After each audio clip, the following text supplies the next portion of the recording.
Gimana? Payah hirup kuah. Oh. Memang mantap. Mantap.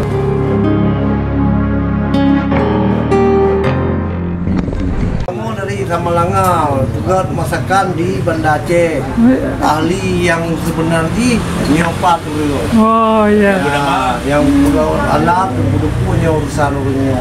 Iya. Kamu di sini cuma pengontrol daripada kau nyantakan. Iya. Nyo masakan pun nih. Masakan Samalanga, kari Samalanga. Kari Samalanga. Nyan si Lumo apa si Kameng? Si Kameng. Si Kameng. Oh mantap. Nyan Kamu Kameng dari Samalanga kasih siap si ya itu deh tinggal kena yang ada pun tak. Iya, berarti Kameng dari Samalanga. Nyo apa acara ini apa? Acara seni juga rumah.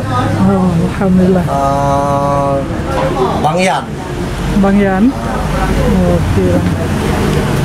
Nyan ban, urang Samalanga katruh Banda gejak me Kameng untuk getagun kanduri. Yo. Kuari deh di sini di Banda. Siblah hohongan ngan jak temrapat. Yang kayak itu. Yang kayak itu kata tahu kan. Ba YouTube. Oh nasi boleh. Hanya yang penting subscribe boleh. Nya kiban rasa luar biasa. Luar biasa. Mantap. Emang Kuah belakang baca tahu. yang kuah belangang bacu sawah berarti nyo khas dari Samalanga Langsung kan gulai rubuh kan pernah ni kan kuah belangang Payah jem kuah Payah je ki. Payah hirup. Kibahan? Payah hirup kuah. Oh. Memang mantap. Mantap. Ada putanya. Saya kerasa leceh man, berarti alhamdulillah. Bere anak para gulai berarti.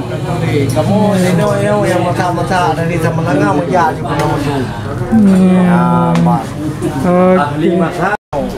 Jalan Jalan di Pinang Raya. Gampong Pinang. Iya.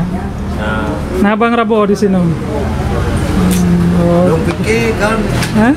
dong pikir itu di Samalanga mentang orang kau jerak masa rupa itu Banda Aceh kena kadeo ni. Ya, dia empat bentar dong. Ini bentar kan belum gede. Ya, apa?